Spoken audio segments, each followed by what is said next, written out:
Blind, você está me ouvindo? Fala um oi aqui para mim.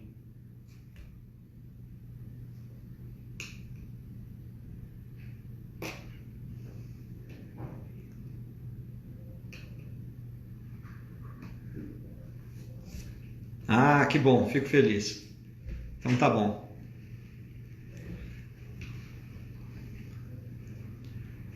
Fala, Leozinho. GG entrando aqui. Fetu, som ok. Obrigado pelo feedback.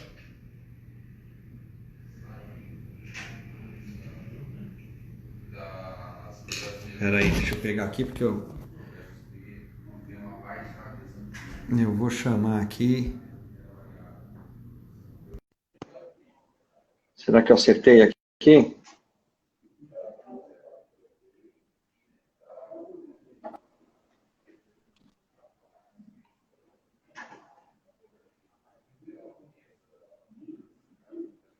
Oi, Dri.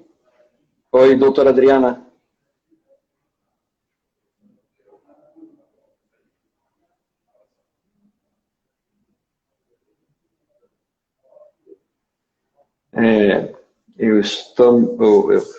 Nós estamos aguardando a conexão da...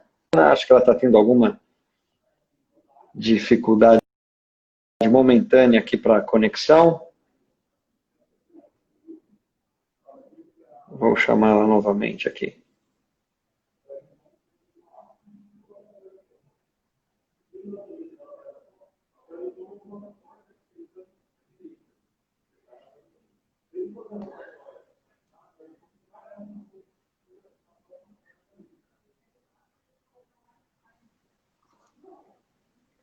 Doutora Adriana. Deu certo agora?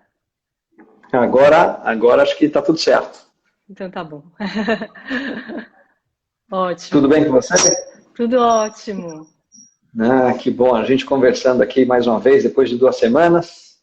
Aliás, conversando assim, né, no Instagram, porque de vez em quando a gente bate um papinho, né? Então tá tudo bem. Então, eu não sei se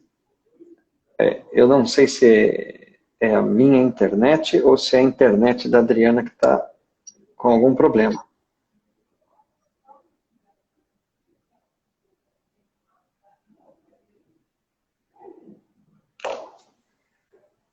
Meus amigos, um pouquinho de paciência, a gente está tendo alguma dificuldade de conexão.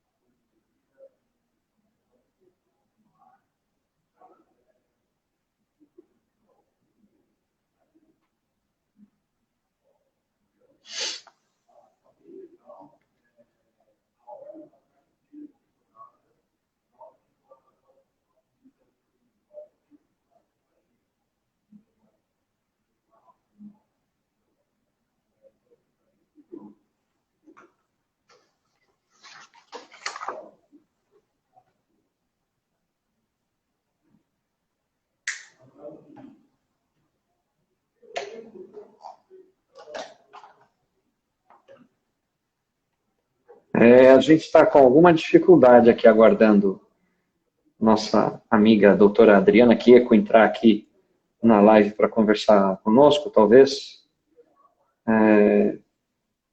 Considerando que eu estou vendo as pessoas entrarem aqui, eu imagino que seja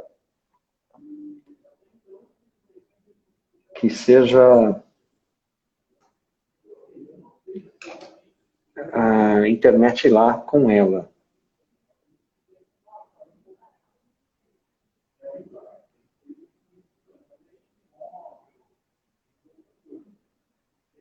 Eu vou contar um pouco com a paciência de vocês, enquanto a gente resolve essa questão.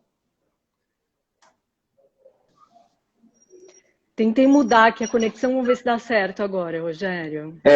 Eu acho que vai. Eu estou vendo a turma entrar aqui, eu estava tentando aqui contar piada, fazer de tudo aqui para manter o pessoal. Desculpa. Uma brincadeira. Eu não contei piada nenhuma, eu não dei desgosto ao pessoal que está entrando aqui. Não. Vamos ver se agora vai. Não, acho que agora está estável. Agora está estável. Tem bastante gente entrando, o assunto hoje é bem interessante, né, Adriana? Afinal de contas. E no meio da nossa conversa, se eu te chamar de Dri, tá? Releva, tá bom? Porque a gente pensa que está sozinho, batendo um papo assim, e aí às vezes vai pro Dri, tá?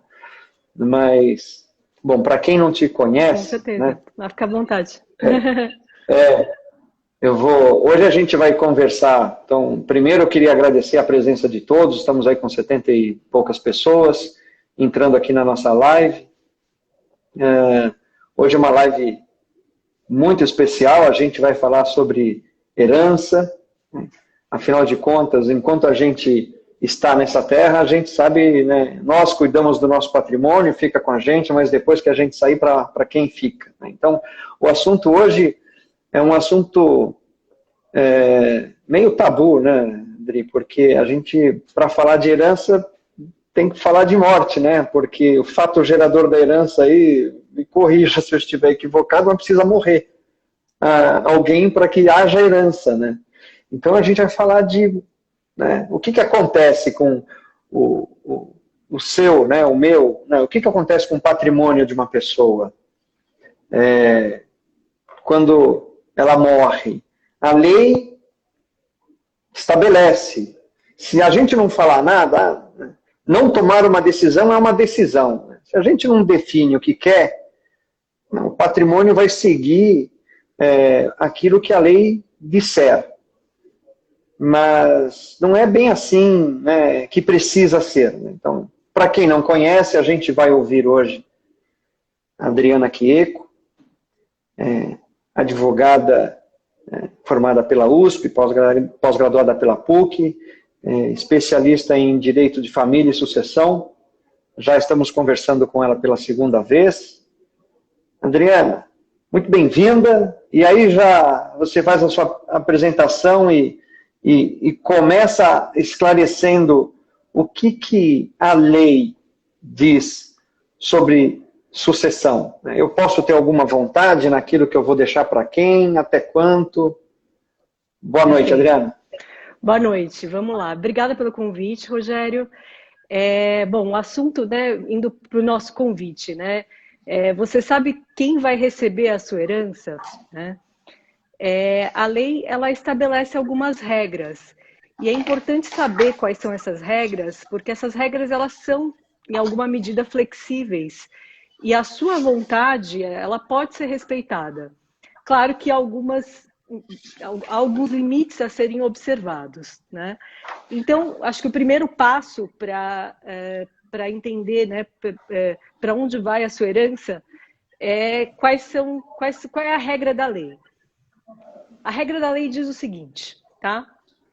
Que a primeira pessoa, os primeiros herdeiros a serem chamados são os descendentes, que são os filhos, né, são os mais próximos, preferem em relação aos mais distantes. Então, os filhos, na ausência dos filhos, os netos, bisnetos, enfim.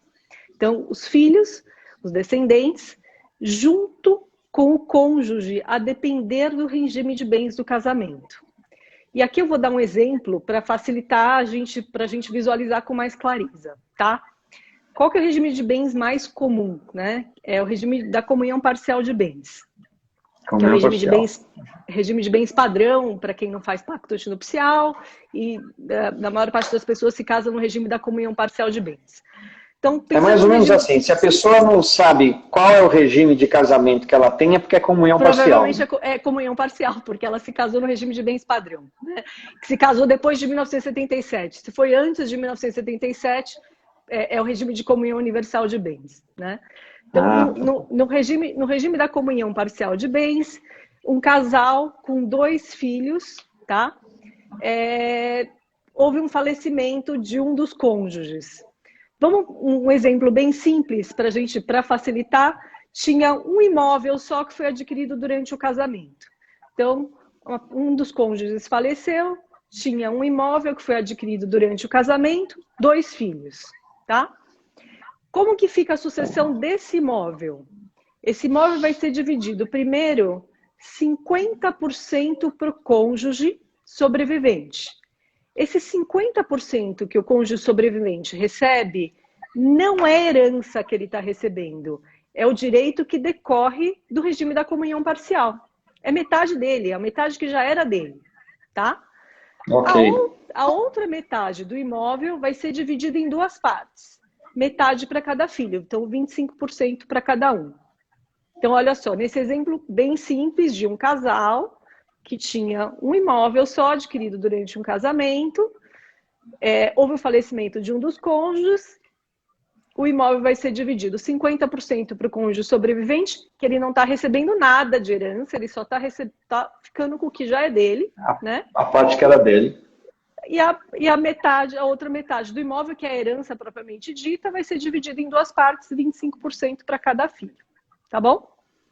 Ok. Bom, vamos acrescentar uma dificuldade aqui nesse exemplo. E se esse casal, além de, né, a pessoa que faleceu do casal, além de ter um imóvel comum, que foi adquirido durante o casamento, tinha também um investimento financeiro que tinha recebido a título de doação dos pais, tá? Esse investimento que recebeu a título de doação dos pais, ele é considerado um bem particular. O que é o bem particular? É aquele que não é considerado um bem comum durante o casamento, né? Então, vamos lá, voltando para o exemplo. O casal tinha um imóvel, né? E tinha o dinheiro, que era a pessoa que faleceu tinha um investimento que recebeu em doação dos pais, né?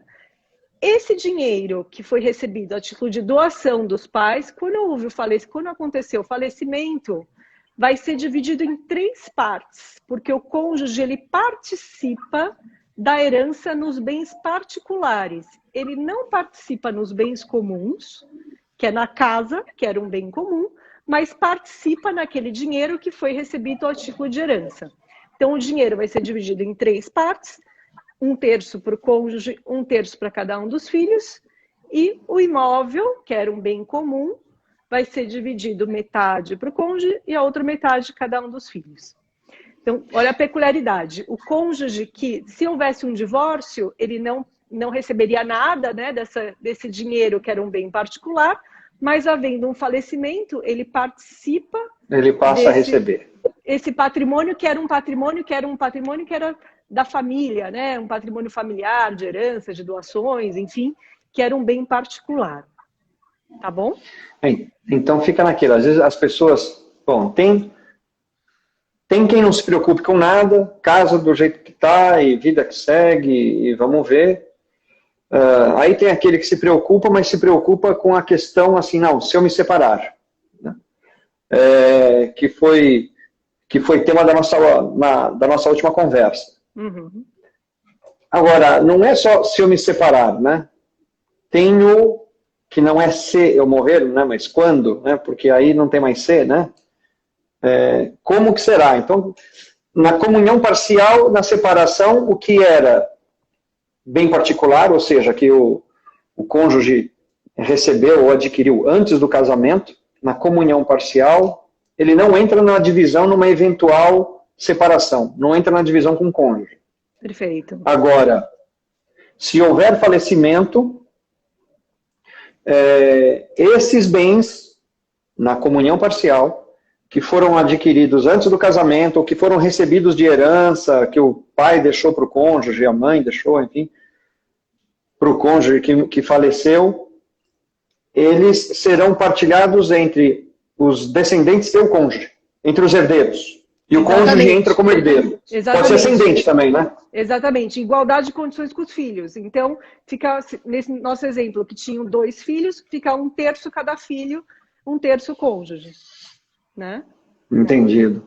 E como é que fica no caso, então, da separação total? Pois é, esse é um ponto bastante importante, né, que a maior parte das pessoas desconhece. Casei no regime da separação total de bens. Voluntário. Ele acha que na separação total vai funcionar tanto para divórcio quanto para herança, né? Normalmente eu acho que é isso que as pessoas pensam, né? Exato, e não é o que acontece na prática. O que, que a lei estabelece, né? A lei estabelece que o cônjuge ele participa da sucessão junto com os descendentes em igualdade de condições. Então, voltando para o nosso exemplo, né?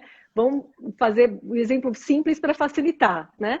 Se a gente, no casal que tinha 2 filhos e o cônjuge que faleceu tinha apenas um imóvel. Quando aconteceu o falecimento, esse imóvel, que era só do cônjuge que faleceu, então não tem meação, não tem metade, o cônjuge sobrevivente não tem metade, porque não é um patrimônio comum, né? Esse imóvel vai ser dividido em 3 partes. 1/3 para cada um dos filhos e 1/3 para o cônjuge sobrevivente, mesmo sendo no regime da separação total de bens. Então, o cônjuge participa da herança no regime da separação total de bens. Olha só. Então, aqui até já responde uma pergunta que colocaram aqui, da Nivone Stocco. Na comunhão parcial, o cônjuge nunca será herdeiro dos bens comuns do casamento. Isso, ele não é herdeiro dos bens comuns. Na comunhão parcial, ele é herdeiro dos bens particulares, exatamente. Então, é só você aplicar o mesmo raciocínio para a separação total. Porque na separação total, todos os bens são particulares. Não existem bens comuns. É só você aplicar o mesmo raciocínio. Tá bom? Ah, perfeito. Espetacular. E tudo bem, então a pessoa entendeu a necessidade de fazer um testamento. E como é que funciona, então? Eu posso deixar o testamento para quem eu quiser?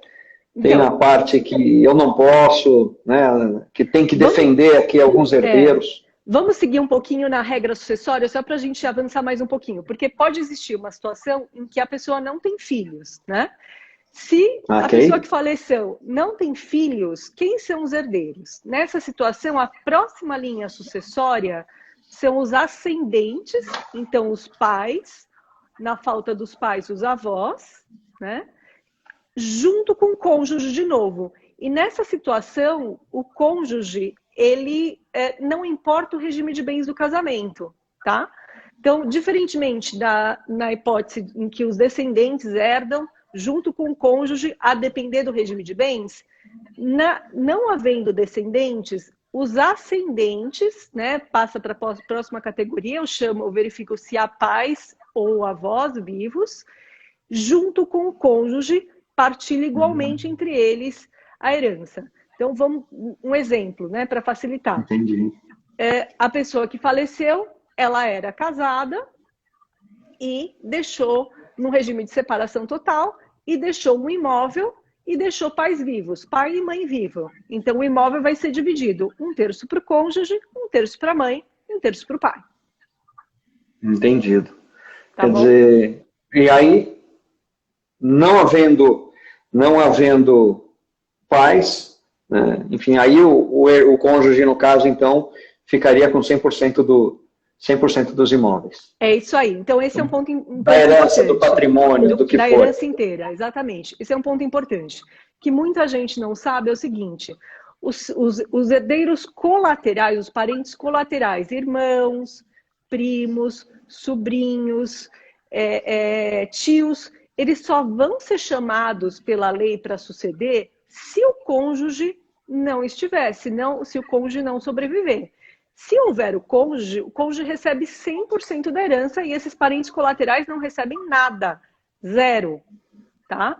Então, isso é muito importante, porque às vezes as pessoas não sabem disso, né? E querem beneficiar um irmão, um sobrinho, querem deixar um benefício para alguém próximo da família e eventualmente vai 100% para o cônjuge sobrevivente.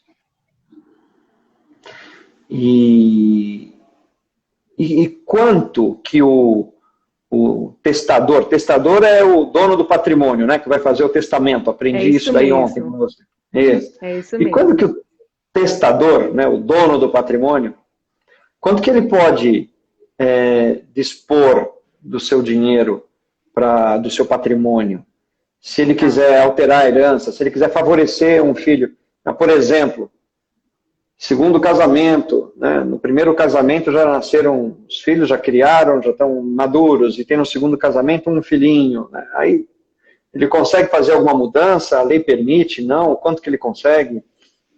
Então, agora é uma regra super importante que eu gostaria de expor no detalhe para vocês, que é o seguinte: a lei brasileira é uma lei protecionista, né? Ela protege 3 categorias de herdeiros. Quais são elas? São os descendentes, então, netos, bisnetos, filhos, né? Filhos, netos, bisnetos, os ascendentes, então, segunda categoria, os pais, os avós, e a terceira categoria, que é o cônjuge. E aqui, quando eu falo de cônjuge, eu quero ressaltar que já existe doutrinadores e jurisprudência alçando companheiro, então a pessoa que vive em união estável também equiparando a condição do cônjuge, tá? Bom, então esses 3, então posso falar até 4 eventualmente, né? São categorias de herdeiros que são considerados necessários. Se houver pelo menos um herdeiro dessas categorias, significa que 50% do patrimônio tem que ser preservado e assegurado a esses herdeiros, tá? Então, 50% vai ter que observar a regra da lei. Os outros 50%, você tem liberdade total para fazer o que você quiser. E aqui é a grande chamada do testamento, né? Bom, você tem a liberdade em relação a 50% do seu patrimônio. Você pode usar o testamento para respeitar a sua vontade em relação pelo menos 50% do seu patrimônio. Por que eu falo pelo menos? Porque tem algumas pessoas que não têm esses herdeiros necessários, né? Se você não tem nenhum descendente, nenhum ascendente, não tem cônjuge, não tem companheiro, você tem liberdade sobre 100%. Você não é obrigado a beneficiar os seus irmãos, você não é obrigado a beneficiar seus sobrinhos, seus tios, seus primos. Os herdeiros colaterais, eles não são herdeiros necessários, tá? Então, o testamento é um instrumento que permite você manifestar a sua vontade quanto à destinação do patrimônio, pelo menos quanto a 50% do patrimônio. E mais um ponto bem importante, Rogério, que eu queria ressaltar, que é o seguinte: quando a lei fala que você tem que respeitar 50%, né, do patrimônio que vai para esses herdeiros que a lei estabelece, esse é um limite quantitativo e não qualitativo. Eu vou explicar.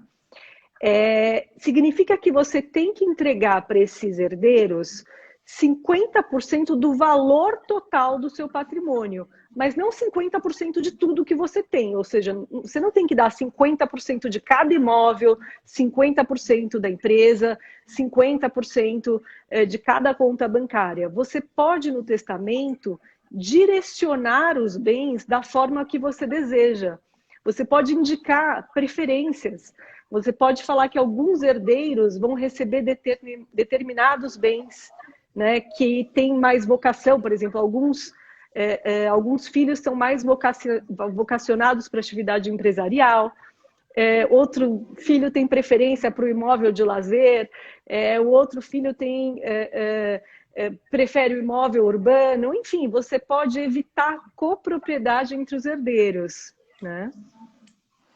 Que no final acaba sendo muitas vezes pauta de discussão entre herdeiros, né? Uma casa com 3 filhos, né, herdeiros, 2 casas com 3 filhos e uma conta bancária, assim, mesmo que seja no mesmo valor, né, às vezes a casa, sei lá, aquela casa especial, eu quero aquela casa, né, fica meio complicado. Se o pai ou a mãe resolver fazer um testamento antes, ele evita, inclusive, problemas entre os seus queridos depois, né?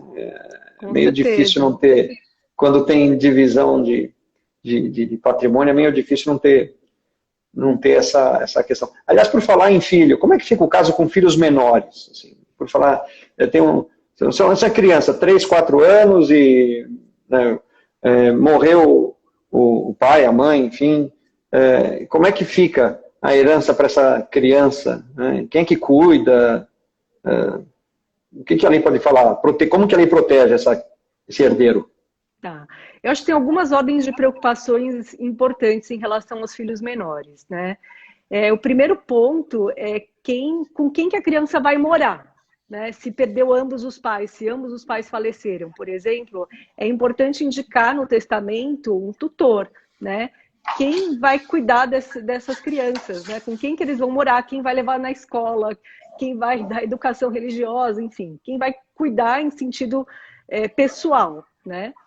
Que não precisa ser a mesma pessoa que vai gerir o patrimônio. Pode ser uma pessoa diferente, que nem sempre a pessoa que cuida, né, que com quem as crianças vão morar, tem a vocação para administrar o patrimônio. Então, você pode indicar pessoas distintas para cuidar dos filhos, né, dos herdeiros menores que perderam os pais, e a outra pessoa para gerir o patrimônio, para administrar o patrimônio dos herdeiros menores, tá? Então, tudo isso eu defino no testamento. Por exemplo, eu tenho a minha filhinha, eu estou falando minha filhinha, porque já que eu não tenho filha, então já estou colocando bem hipotético. A minha filha, caso aconteça alguma coisa comigo, eu tenho um primo, uma prima, que eu quero que cuide dela, mas quem vai estar gerenciando o patrimônio que ela deveria receber é meu irmão, por exemplo. Eu divido assim? Eu posso dividir assim?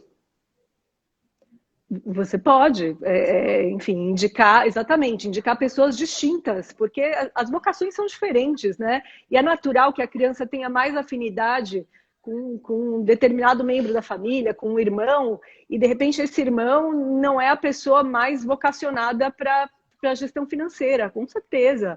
E de repente você quer indicar seu sócio, né, para a gestão financeira, e não teu irmão, né? Teu irmão vai ficar com essa questão de levar para a escola, dar educação, e a gestão financeira você quer deixar para o seu sócio, não tem problema nenhum. Então podem ser pessoas distintas, né? Então essa é uma preocupação importante. Uma outra preocupação normal em relação aos menores é quanto ao receio de que eles gastem a herança, né? Quando aos 18 anos eles passam a ter disponibilidade completa do patrimônio e de repente eles se desfazem de todo o patrimônio que foi construído durante tanto tempo pelo testador, com futilidades, né? Compra, enfim, bens de pouca importância, gastam, ou até são influenciados por terceiros, né? Para que disponham desse patrimônio. Então, é possível também colocar algumas regras no testamento de estímulo, de incentivo, para que o herdeiro menor queira galgar os passos da vida, né? Queira estudar. Então, por exemplo, você pode estabelecer que ele só vai ter acesso ao patrimônio, ou parte do patrimônio, quando finalizar uma faculdade, ou até quando terminar um curso de pós-graduação, quando... Ou dificultar um pouquinho, afinal de contas, alguém teve que trabalhar para ganhar, né? Comprovar que tirou um certificado de alguma língua estrangeira, né? Enfim, e falar, olha, se você comprovar que terminou uma faculdade ou fez um curso de pós-graduação, você tem acesso mais rápido à herança, tipo um incentivo, né? Se você não comprovar, não tem problema, você vai receber, mas você vai receber 10 anos depois. Você vai ter acesso 10 anos depois. Isso até me levanta uma pergunta aqui. Vamos supor que o pai, né, estabeleceu lá, o meu filho vai ter que se formar em Harvard para receber isso daqui. Ele poderia fazer isso aqui, assim que ele se formar em Harvard, ele vai ganhar aqui os milhões de herança. Colocando aqui um roteiro de um filme, tá? E aí, a pessoa não consegue entrar em Harvard, né? Ou, enfim, sei lá qual é o motivo. Existe alguma forma, talvez não por esse motivo, mas por qualquer outro, que um testamento pode ser revogado, falar, esse dinheiro é meu por direito, não consigo concretizar o que o testador queria, né? Como é que fica? Então não vai receber nunca?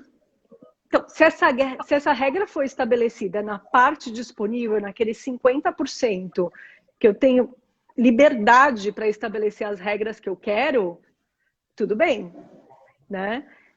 Tudo bem significa... Não tem jeito. Eu não vou conseguir invalidar essa regra, a menos que ela tenha sido escrita de uma forma que seja inadequada, né? Mas, em princípio, eu como testadora, né, eu dona do meu testamento, eu coloco a regra que eu quiser na parte disponível, aquela parte que eu tenho liberdade total, né? Desde que observado alguns limites da lei, sobre não ser uma cláusula que seja inexequível e tal, né? Aí você fala, mas ele nunca vai completar, nunca conseguiu, né, passar em Harvard, né? Nunca chegou. Normalmente, nessa situação, a gente tem que colocar uma cláusula de escape, né? Bom, se ele não completava a Harvard, vai para outra pessoa, né? Se ele não se formou, vai dá 20 anos para ele tentar se formar em Harvard. Se ele não se formou, vai para outra pessoa, herança, ou entrega para ele mesmo, né? Meu filho vai. Enfim, desiste, mesmo, né? No final fica. Fica, tá bom. É isso mesmo, né? Então, mas, enfim, outras preocupações também em relação a herdeiros menores, principalmente quando há filhos de uniões diferentes, quando há um divórcio.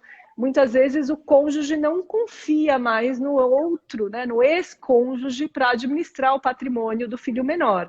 Então, você pode, pelo testamento, nomear outra pessoa que não seja o seu ex-cônjuge para administrar o patrimônio do herdeiro menor. Também isso é possível. Então, não é obrigatório que o pai ou a mãe faça a administração dos bens do herdeiro menor.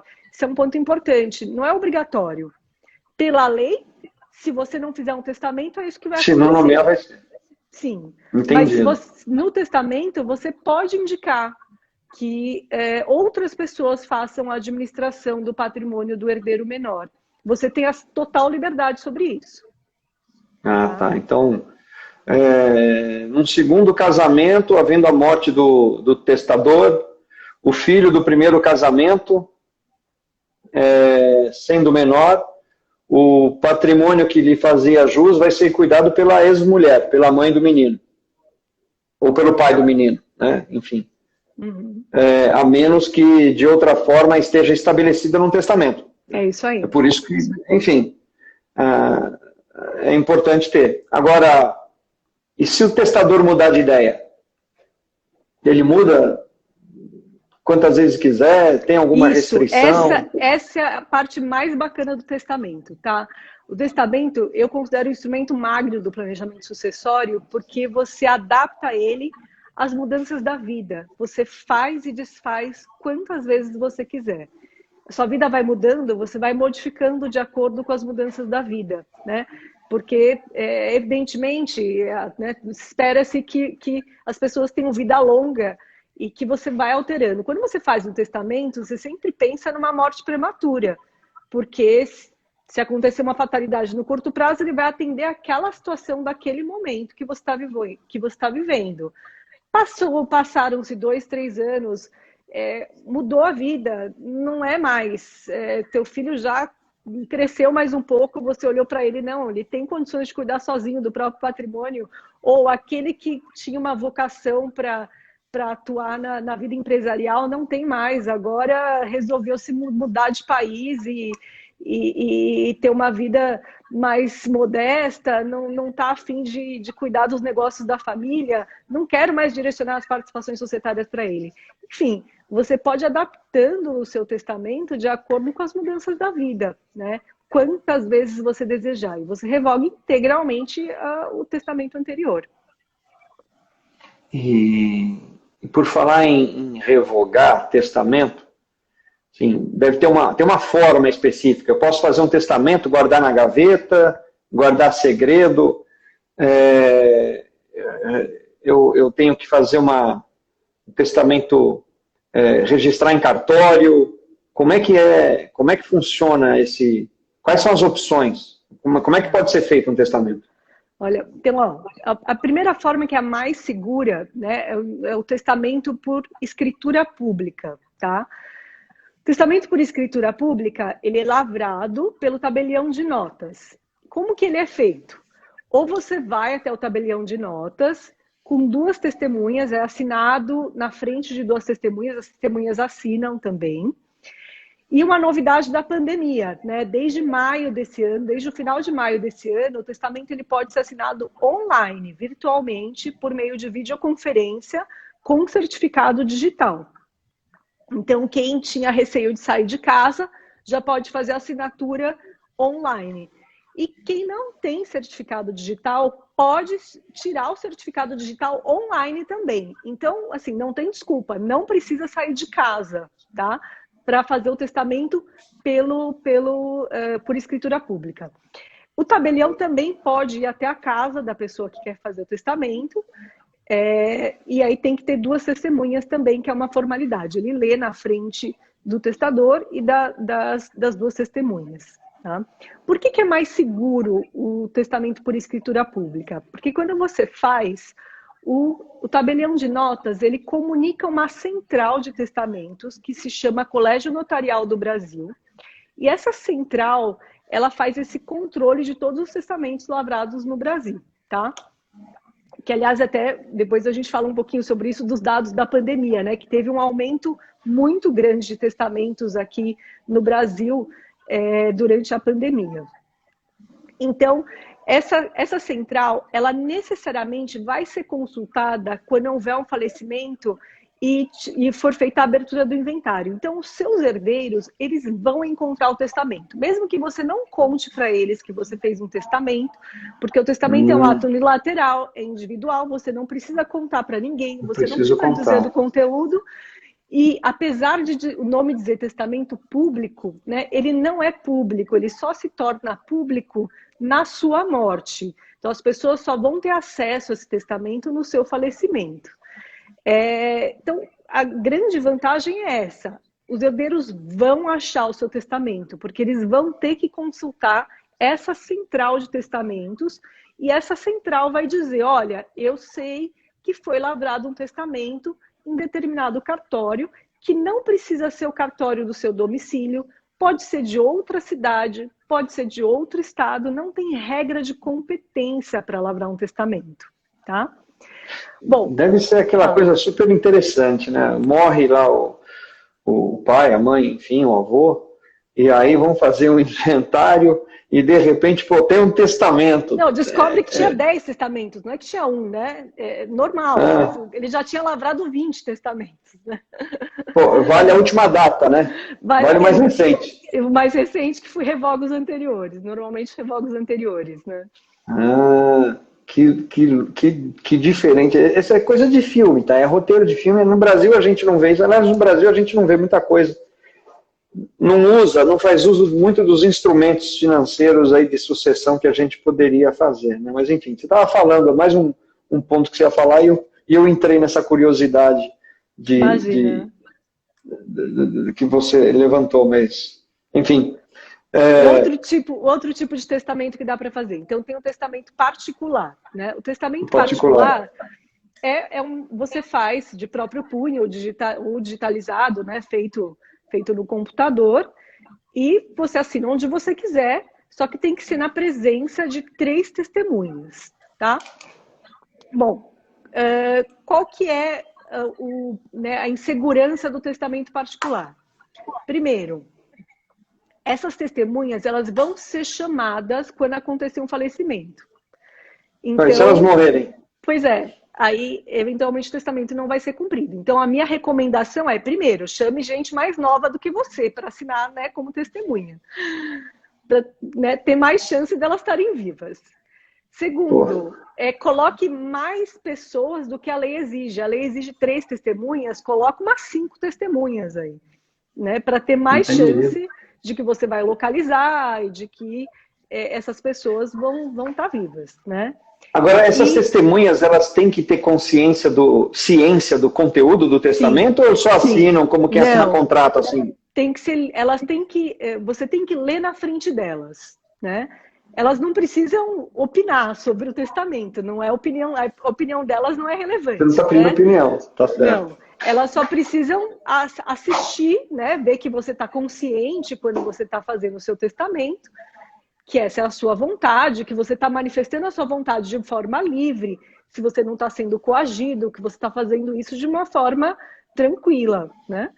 E essas testemunhas vão assinar junto com você. Então, é importante que eu recomendo que coloque mais testemunhas do que a lei exige. A outra coisa que eu recomendo é o seguinte, é importante também imprimir várias vias e assinar várias vias, né? Por quê? O testamento particular, você não manda para a central de testamentos, como o testamento público.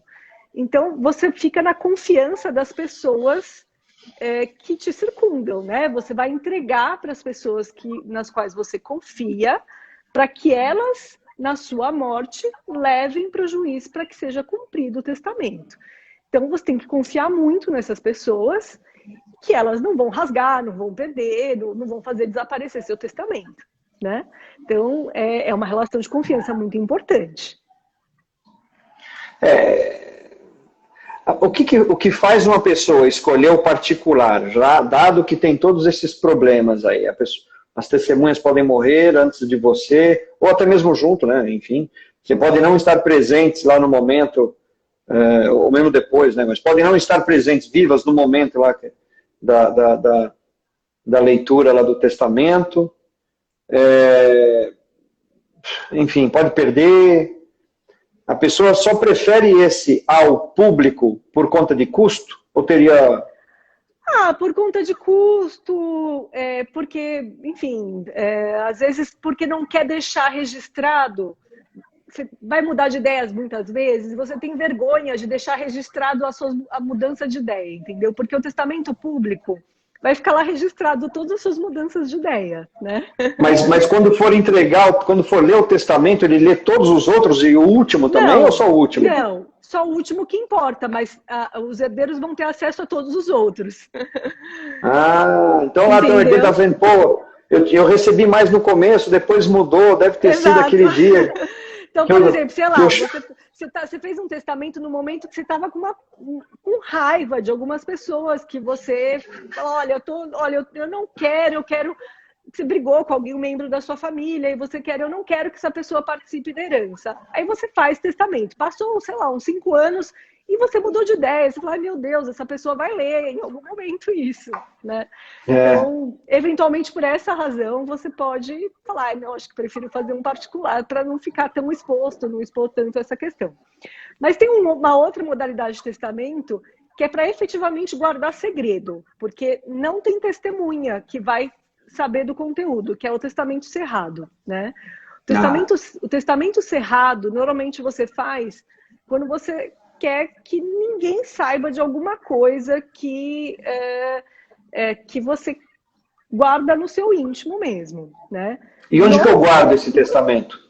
Então, de novo, você vai ter que entregar para alguma pessoa da sua confiança. Só que qual que é a curiosidade do testamento cerrado?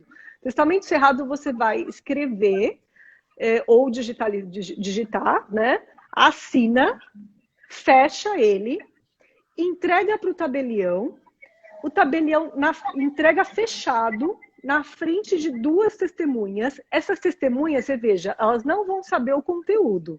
Elas só vão ver você entregando o testamento, tá? E aí o tabelião vai colocar o lacre nesse testamento. Ele vai ser lacrado. Se esse testamento, na hora de que ele for... Aí você pega o testamento lacrado e entrega para alguém da sua confiança. É uma via só. Uma via lacrada. Se esse testamento sumir ou o lacre for rompido, ele não vai ser cumprido. Então é super inseguro, né, o cumprimento desse testamento. É muito raro alguém fazer um testamento cerrado. Normalmente ele é utilizado para reconhecer um filho fora do casamento, que é realmente um segredo que você não deseja que outras pessoas saibam. Seja revelado. A gente está falando aqui, Adriana, assim, se as pessoas quiserem fazer algumas perguntas, a gente... não, peraí, até vi que no meu... Eu não estava vendo que estavam fazendo perguntas aqui. Vamos responder algumas aqui? Vamos. Está falando que as doações efetuadas em vida podem ser contestadas por herdeiros? podem se ofenderem essa legítima, né, que é o valor que tem que ser assegurado aos herdeiros necessários, herdeiros protegidos, se forem superior a 50% do patrimônio no momento em que a doação for realizada.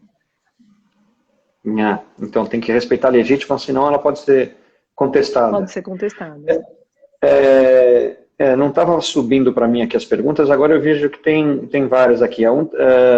Na separação parcial, o cônjuge não tem direito à herança do outro cônjuge. Acho que a gente abordou isso daqui na separação, deve ser na comunhão parcial, né? Ele deve estar falando da separação na comunhão parcial. Ele está perguntando que o cônjuge não tem direito à herança do cônjuge. Na separação, na comunhão parcial ele tem, né, da parte que era particular, né? Dos bens particulares. Na comunhão parcial, o cônjuge participa da herança nos bens particulares, que são bens adquiridos antes do casamento, doações, heranças, enfim.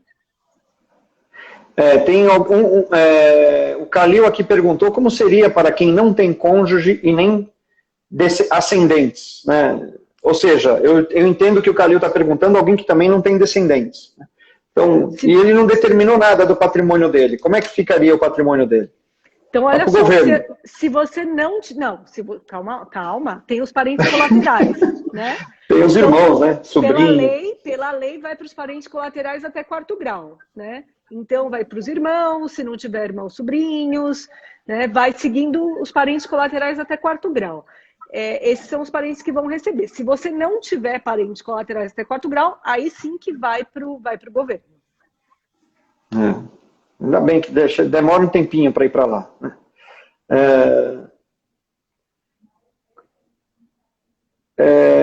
Vamos ver mais aqui. Patrimônio e conta bancária. Patrimônio, deve estar perguntando se patrimônio é conta... Bom, conta bancária faz parte do patrimônio, com certeza. Então, claro, ele entra aqui na herança da mesma forma. Eu conheço uns amigos aqui que têm casa em Atibaia, aqui, estão fazendo alguns comentários, estão querendo casa em Atibaia, mas enfim. Se um dos filhos abrir mão da herança, o patrimônio pode ficar só para um no testamento? Então, olha só. Interessante. Essa é uma pergunta muito boa. Renúncia à herança somente é feita após a morte do testador, tá? Não dá para fazer renúncia à herança de pessoa viva. A renúncia tem que ser manifestada depois que acontece o falecimento. Pode. Então, vamos supor que faleceu, né, um pai que tinha 2 filhos, não era casado, para facilitar o nosso exemplo, e tinha uma casa só, tá? Então, o pai faleceu, tinha 2 filhos e tinha uma casa. Um dos filhos renunciou à herança. Perfeito, a casa ficou 100% para outro filho. Mas essa renúncia só pode ser manifestada quando aconteceu o falecimento. Não tem renúncia no testamento. Aliás, um ponto importante, olha, o testamento ele é unilateral e individual. Não existe testamento conjunto. Dá para economizar, fazer um testamento só do casal? Não. O testamento, cada um faz o seu. Individual, não é conjunto. Tá? Essa renúncia aqui, vamos dizer que no caso de não haver testamento, simplesmente eu renuncio à herança. Eu renuncio isso em favor do outro herdeiro, né? Vamos dizer assim, ou do próximo herdeiro aí. Né? Não, na verdade é o seguinte, a renúncia, você renuncia à herança simplesmente, porque se você renunciar, existe a renúncia translativa que na verdade é uma doação, tá? Se você faz uma renúncia simples, ela é como se volta para a próxima classe de herdeiros, né? Então, se você só tem se você tiver, né, era um pai com 2 filhos, entendi, vai para outro filho. Se você fizer uma renúncia translativa, você vai pagar imposto, né? Se você fizer uma renúncia em favor de um terceiro, você paga, na verdade é uma doação, não é uma renúncia, tá? Então, a renúncia tem que tomar cuidado para que não seja, não vá para a pessoa errada, né? Porque dependendo da renúncia tem que ir para a pessoa que você efetivamente deseja, né? Tem que tomar cuidado com a ordem de vocação sucessória, né? Tá, e entendi. Para entender se você quer fazer uma renúncia ou se você quer beneficiar alguém específico, né? Especificamente. Tá, então entendido. Então, o pai tem 2 filhos, um dos filhos não quer, o que tinha que levar metade, leva metade, e essa metade do outro filho aí vai para ascendente. É isso? Como assim? Desculpa, não entendi. Um pai tinha um patrimônio de 100, né, e 2 filhos. Um filho ficou com 50 e o outro com 50. Perfeito. Um dos filhos renunciou, não quero. Vai para essa renúncia... filho. Não, vai para outro filho. Vai para outro filho. Não, certinho. perfeito. Tá certinho. Não, tá bom, então tá bom. Então tá bom, então eu tinha entendido. Ok. Tá certinho. Bom, se não tiver testamento, a Maria está perguntando, a gente comentou aqui, aí vale o que está estabelecido no regime de casamento. Na lei. Né? E na lei. Na lei. Vai seguir a ordem de herdeiros que está na lei. Isso. Até 50% significa que pode ser... Até 50% significa que pode ser negociado? A Magda pergunta. Eu entendo que, assim, Magda, até 50%. E, Adriana, eu vou falando para você aproveitar e me corrigir se eu estiver errado, tá? Até 50% que é a parte disponível do patrimônio, ele pode doar para quem ele quiser, né? Para você, pode inclusive, mesmo que você não conheça. Exatamente. Então, tá bom. Agora tem uma pergunta aqui que está espetacular, que eu quero ver se a gente pega esse pedacinho de 5 minutos para a gente falar. Vamos Obrigado, Aliste 1. Se eu ficar incapaz, doente, como fica... Bom, na separação total, como fica o cônjuge? Eu quero que você aborde aqui aquele nosso assunto, né, testamento vital / curatela, se você conseguir falar em 5 minutinhos para o Instagram não derrubar a gente. Então vamos lá, o testamento vital. O que é o testamento vital? Né? O testamento, como a gente falou, ele só vai ser cumprido, vai ter eficácia após a morte, tá? Então o testamento você vai revogar quantas vezes você quiser, ninguém vai ter conhecimento e só vai ser cumprido após a morte. Agora, o testamento vital, ele vai ser cumprido em vida. E para que ele serve? É uma declaração que você indica os tratamentos a que você quer ser submetido, numa hipótese em que você é acometido por uma doença grave e não consegue decidir, não tem mais condições de decidir quais são os tratamentos a que você quer ser submetido, né? Normalmente você disse, nesse testamento vital, se você deseja ou não intervenções médicas procrastinatórias, se você deseja o prolongamento artificial da vida, em situação de coma irreversível, né, em situações que são permanentes. Né? Então, é um documento super importante para você dizer o que você quer nessa situação em que você não pode mais manifestar o que você deseja. Nesse mesmo documento, é o que a gente chama de diretiva antecipada de vontade. Né? Nesse mesmo documento, você pode também indicar quem você gostaria que cuidasse do seu patrimônio enquanto você estiver incapacitado, enquanto você não tem discernimento para cuidar do seu patrimônio. Então, você não só diz sobre o tratamento médico, né, que você deseja ser submetido ou não, você também pode dizer quem você gostaria que cuidasse, administrasse o seu patrimônio, quem você gostaria que tomasse as decisões sobre qual é o hospital que você vai... que você vai ser internado, se vai ter home care, se não vai ter home care, quais são os médicos que vão ser escolhidos, enfim. Então, é um documento super importante, porque, infelizmente, né, hoje a gente tem a possibilidade, ou feliz ou infelizmente, né, a possibilidade de prolongar a vida em situações que podem ser bastante diversas, né, e isso... esse documento permite que você diga o que você quer, como você quer ser tratado, como você deseja que o seu patrimônio seja cuidado enquanto você está vivo, porque o testamento ele não se opera nesse momento. Né? A gente teve tantas perguntas aqui ainda, Adriana, eu tô quase falando que a gente vai sair e vai voltar para terminar de responder muitas das perguntas. Uhum. Aliás, eu vou fazer essa pergunta aqui, pessoal. Vocês estão ouvindo, né? Se tiver alguns sim, eu vou entender que a gente vai acabar essa live e vai começar uma outra rapidinho para esclarecer algumas perguntas aqui que ficaram. Senão, a gente vai aguardar que vocês mandem por e-mail para a gente responder, tá? Porque, enfim, vou deixar aqui. Vamos voltar, ó, estão pedindo para voltar. Muito bom, sim. Sim, então vamos fazer o seguinte, Adriana, a gente vai cair já já. Tá. Porque a gente E tem só um monte de pra eu não assunto dizer- ainda, Rogério. A gente não falou Olha, metade. só para a gente não ficar nessa de... então tá, foi um prazer, tchau, e um monte de pergunta não respondida. Eu vou sair agora Tá. e vamos voltar na sequência para continuar aqui mais alguns minutos para poder fechar direito essa nossa participação. Estou vendo que muitas das pessoas permaneceram aqui na discussão, então a gente faz assim, tá bom? Tá bom. Vamos cair e a gente volta. Então vamos cair aqui, eu vou encerrar esse vídeo e vou começar um outro na sequência, tá? Fechado. Beijo. E aí todo mundo volta. Um beijo. Tchau, tchau. Tchau, tchau.